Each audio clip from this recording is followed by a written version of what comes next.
right, welcoming on for the very first time and long overdue, the contact director for Elite Prospects. It's Cam Robinson. Welcome to the show, Cam.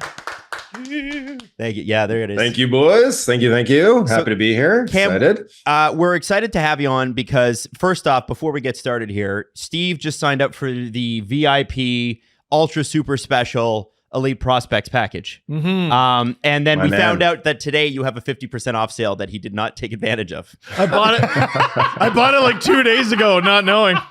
So let's talk afterwards, buddy. I'll get you hooked up. We'll sort that out. We'll sort that out for you. He knows the guy. Free stuff.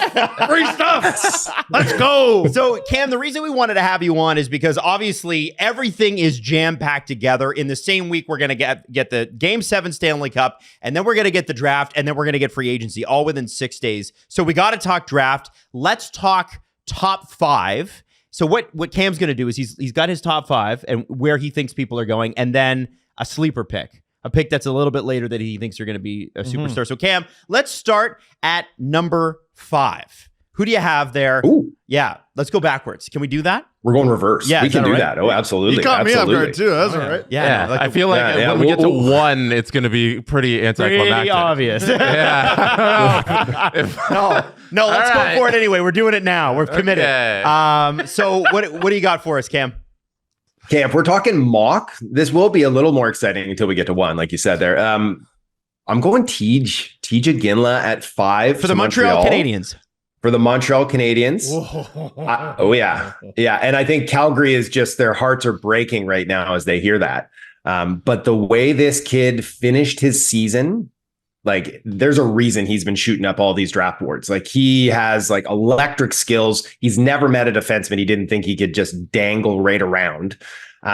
He's got a good shot. He's got great awareness, but it's like the details of his game. He is his father's son. Like, he gets in there, he bangs, he lifts sticks. He's like a thief in the night coming back on the back check to strip a guy, takes great routes on the forecheck. Like, I don't know if he's actually going to play the middle of the ice in the pros. Like, he told people at the combine that he wants to move back to center, something that he played growing up next year for the Rockets. But he has the size, the skating, the intelligence to be a center iceman. But like, he could be Selke level, this type of player. Like, he's that good two-way. And also, unsurprisingly, coming from that family, just a peach of a human too. Like, I got to spend a little bit of time with him in Finland at the U18s, and like, gracious and like just really enthusiastic about life and about the opportunities that he's had. So I'm a big fan of Tij, and I think, probably he's the third forward that Montreal would like to get at that spot.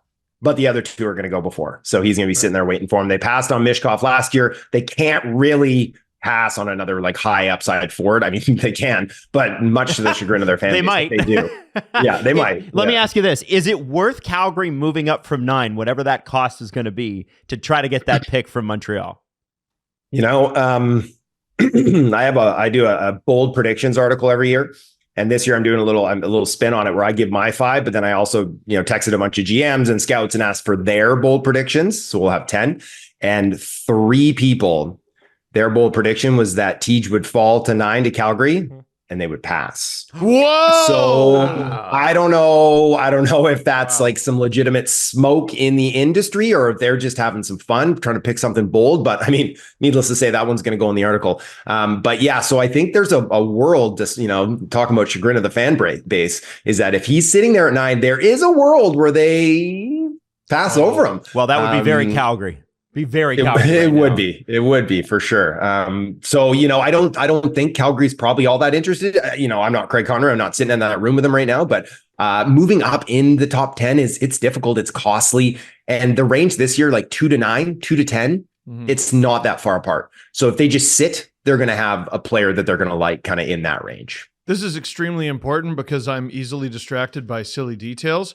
Can you think of another father-son combo in the NHL where the son didn't shoot the same way as the father?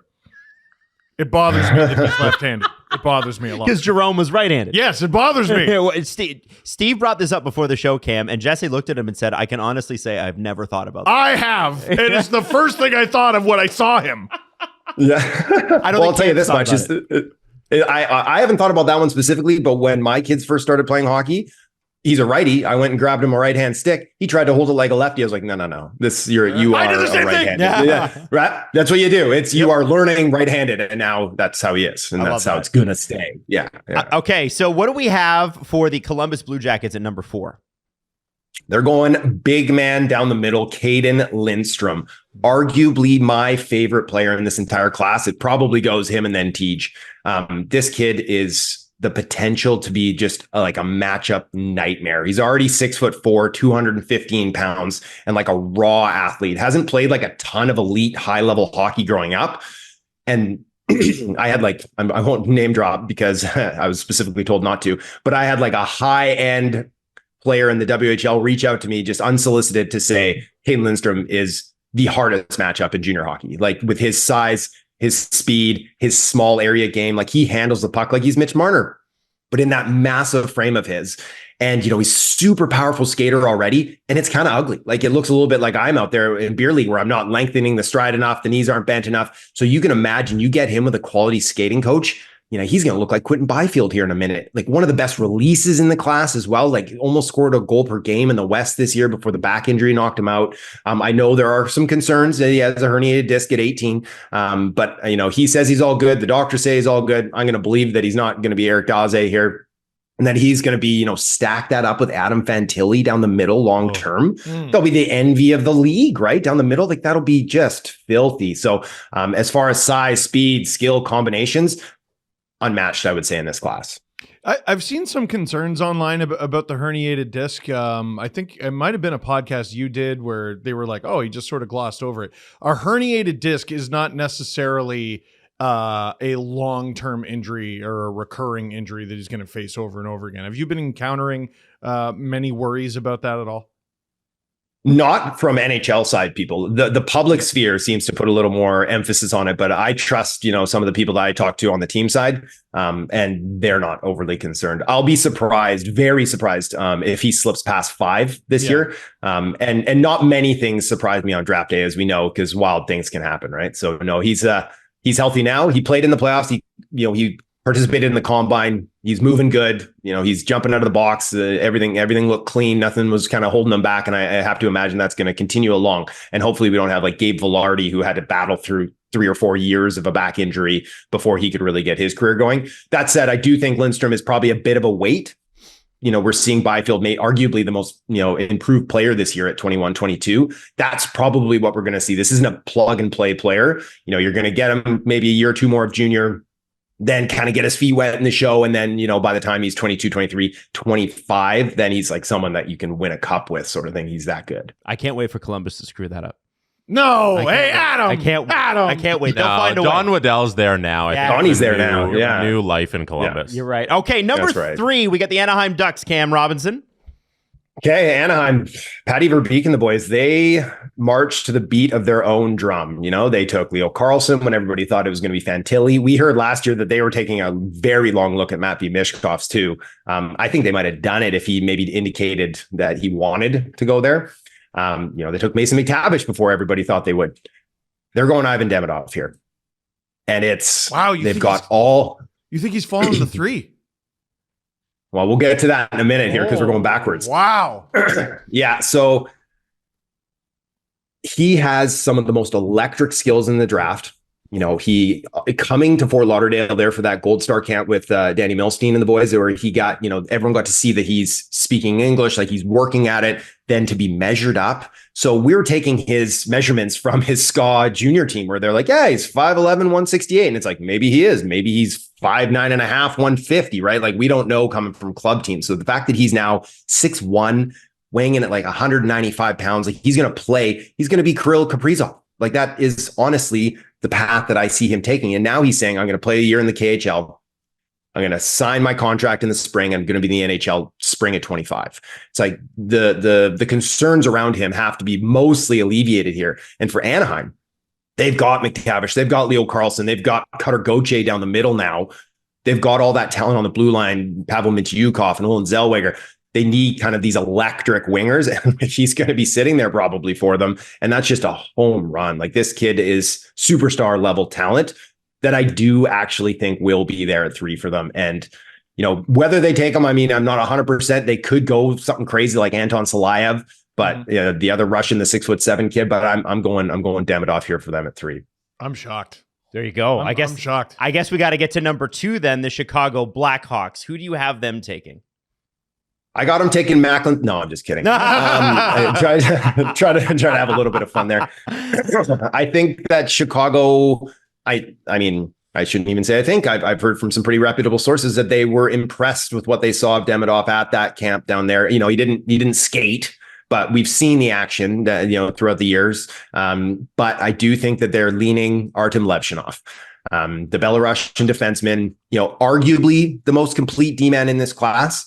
Early on in the season, like, this kid never met a play that he didn't want to jump into. So whether that's leading the rush or jumping up as that kind of high option for a drop pass. And then as the season wore on, it started to filter out a little bit, and he was kind of focusing on the defensive side of things a little bit more.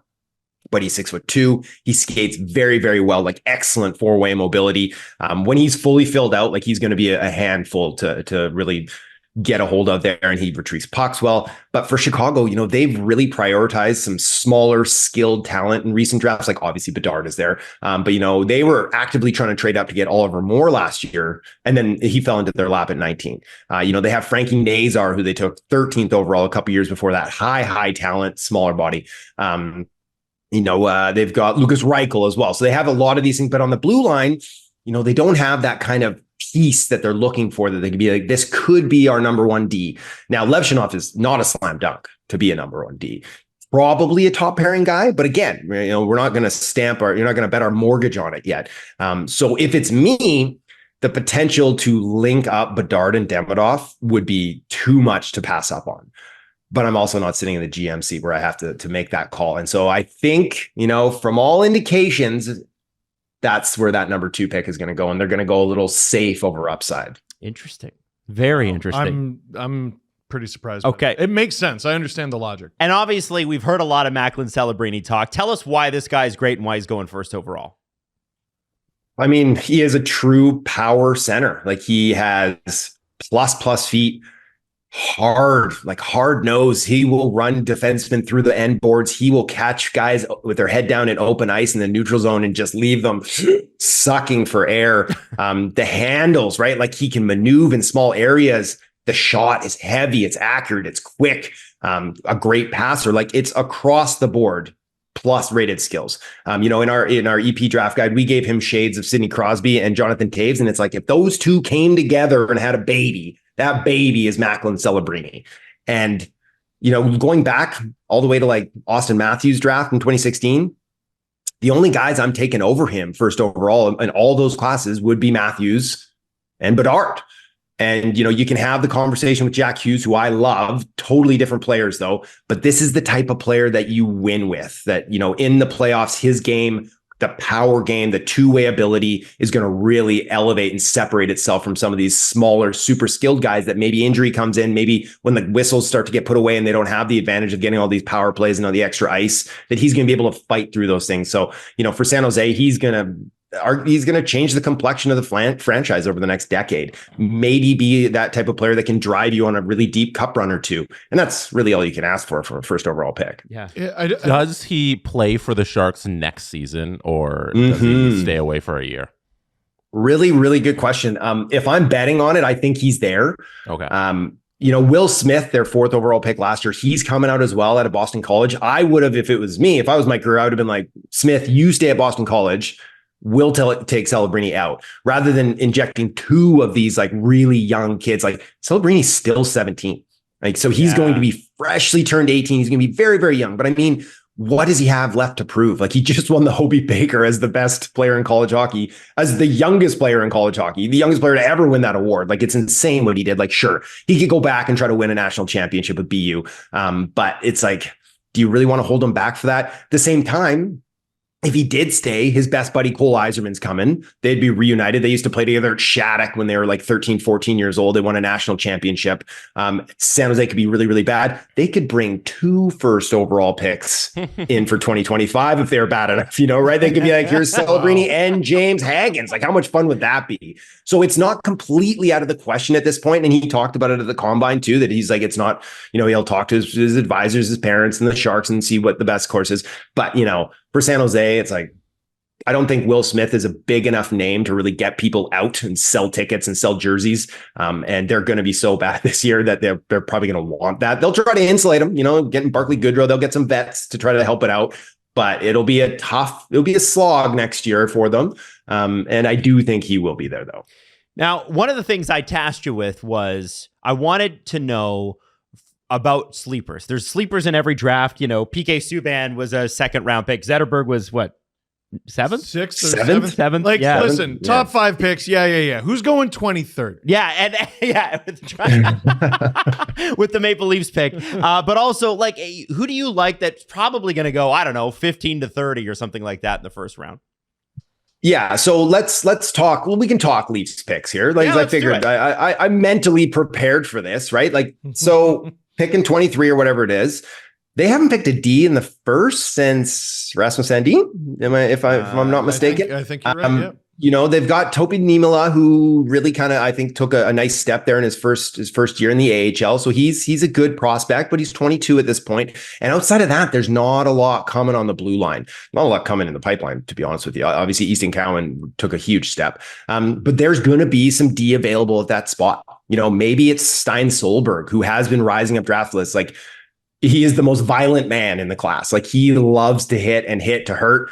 Playing in Norway, playing in a men's league in Norway, just like dummying these 30-year-old men. And like, I talked to him at the World Juniors, and like, you should see the smile he has on his face whenever he gets a chance to talk about hitting people. He's like, yeah, I like to hit people. That's it. Sometimes I do it too much, right? Like, he fully admits, like, I'll go chase it. Like, he'll just like go chase a big hit because he can. So, a kid like that's going to be there. Charlie Elick, another like 6'3" right shot defenseman with like plus feet. Don't ask him to handle the puck in traffic, but like, he is mean as well. So another one is like, it's going to have probably like a 15-year career as like a middle pairing guy. Like, so there's going to be some options. Maybe Adam Jurasek, who I'm not super stoked on the feet, but he has like a lot of upside with his skill and he has size and he's on the right side as well. So I think for Toronto, maybe they'll just take like some 5'10" Euro kid who's super slight at that spot too. But if it's me, I'm probably looking at a big burly defenseman who I can be like, that guy is going to play, whether it's, as a complimentary guy in the top 4, or maybe he's driving his own pair, like a really strong number 5, or because when you're in that spot, it's like, you're not expecting a star. You might get lucky. But there's going to be definitely some options. And then if they don't want to go D, there's going to be some fun forwards there. Liam Greentree's really electric player, playing for Windsor, put up like 90 plus points and had nothing to work with. So the Leafs they're going to have some options for sure to get a good prospect this year. Now, I guess my last question, and this is an add-on, so I'm throwing this at you, but one name that's come up over the last few days, guys, is Winnipeg's Rutger McGroarty, who has, all of a sudden, he hasn't signed. We hadn't really paid much attention to it, but it's looking like he's going to get moved. If he does get moved, what is the acquiring team getting at this point?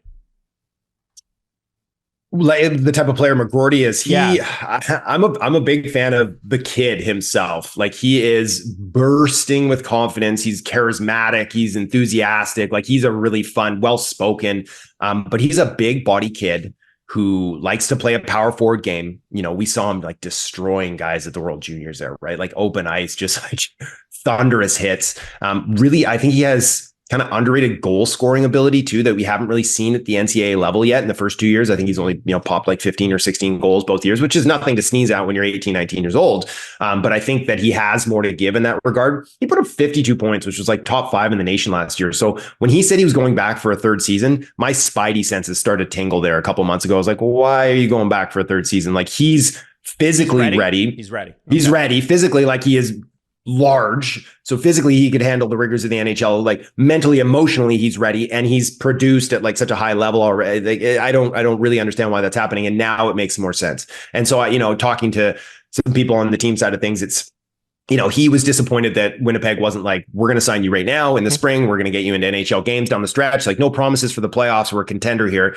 But, get your feet wet a little bit here, earn a little NHL money, burn a year off that ELC. And then next year, here's where we envision you playing in our bottom 6, but you still have to make the team. If they had said that, I think he signs and he's already, that's sold and done. But instead they're like, no, we won't give you any ice right now. And we can't assure you a spot in the NHL next year. So if you want to come out, we'll sign you, but we're going to put you in the AHL right away. We won't burn that contract year. And then you'll probably have to play there next year. And for him now, like with the NCAA, they're getting that NIL money. He's probably going to make more money at Michigan than he would have in the AHL. So there's a lot of kind of moving parts in this whole scenario. But, as far as what his upside is, I think like top 9 for sure, top 6 upside, but kind of like this versatile power forward who can play in most situations for you. And especially if he can keep those feet moving in the right direction. So he's a little bit like when you're, Bowser or Donkey Kong in Mario Kart. Takes you a little bit to get going, but once you get going, you're hard to stop, right? Like you're that big body who can run through guys. So another quicker step and you can have like a serious player. And if that doesn't come along, I think a really useful top 9 piece. The Leafs didn't have a pick in that range, but a birdie told me at that draft in 2022, they really, really liked Rutger, and Rutger really, really liked them. Well, it'd be nice to get 2 national team players, or 3, I guess, with Nyes, Matthews, McGroarty. That'd be okay. Yeah, it'd be Team USA in Canada. He grew up as a Leafs fan, right? Oh. I think he grew up a Leafs fan. Yeah, I believe so. Oh, that'd be great. Yeah. And him and Cutter Gauthier are best buddies, right? And now they're both gonna spurn the teams that drafted him and bounce before getting their first games in the show. I'm going to go out on a limb here and say that the reaction in Winnipeg is going to be a little bit more muted than it was in Philadelphia. Perhaps. Perhaps. I get that. Hard to top that, eh? Hard to top that. Hey, Cam, thank you so much for joining us. Cam Robinson, Elite Prospects. Good luck over the next few days. I know this is your Stanley Cup, so we really appreciate you making time for us.